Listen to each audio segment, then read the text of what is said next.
नाज़रीन, हम सरी प्रोग्राम सिंधु जा माग में अवां खे भली कर चऊं था। अॼु असां अवां खे जंहिं माग ते वठी हलंदासीं उनखे ॾेवरी चवनि था।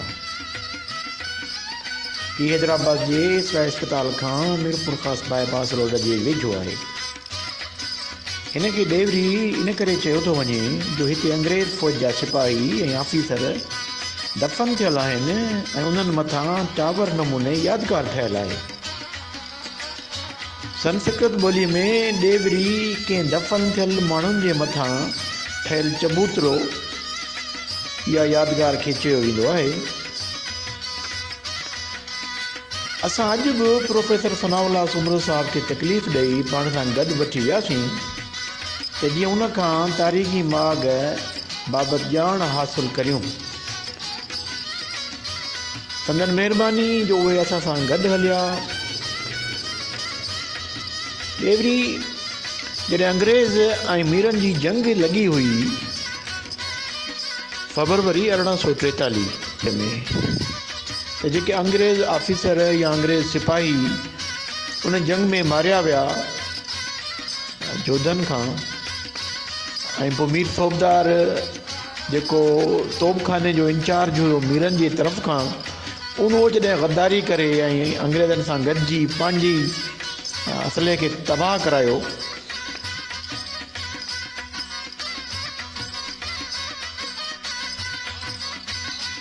यकीनन इहो संस्कृत ॿोली जो लफ़्ज़ आहे जेको असां वटि बि मुरवज आहे। हिते जिते ही यादगार ठहियल आहिनि अंग्रेज़नि जा, हिते लोकल माण्हू बि इन खे ॾेवरीअ सां ई सुञाणनि था। बाक़ी हिन में इहो थोरो एड कंदो हलां त अचोड़ी सूरनि वारियूं करियूं सूरनि पचार। असां पंहिंजे मुल्क में बीठा आहियूं, ही यादगार अंग्रेज़नि जा ठहियल आहिनि, पर इन्हनि सां जिन मुक़ाबिलो कयो असांजे पंहिंजे धरती दड़ियनि, उन्हनि जो को निशान यादगार या को मुक़ाम कोई बि न ठाहियो वियो आहे ऐं हिन दौर में बि कोन्हे को।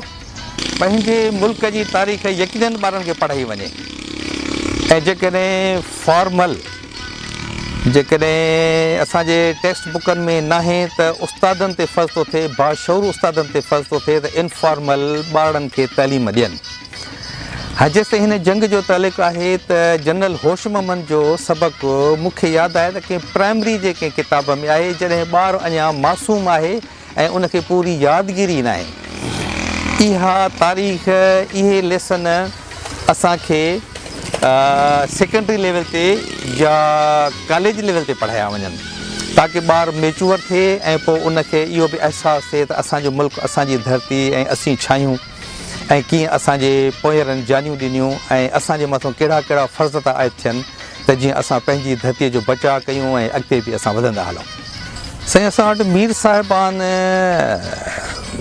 अलाए छो ख़ामोश हुया, या वरी शायदि मुनासिबु न थिए जो चवां त वरी बसि ज़ाती पंहिंजे ज़िंदगी गुज़ारण में या अयाशी में या पंहिंजे पंहिंजे ख़्याल में या ख़ासि मज़हबी फ़र्क़े में ग़लतान हुया जो उन्हनि क़ौमी लेवल ते न सोचो ऐं पंहिंजी तारीख़ संवारण जी कोशिशि न कई, न पंहिंजा यादगार ठाहिया।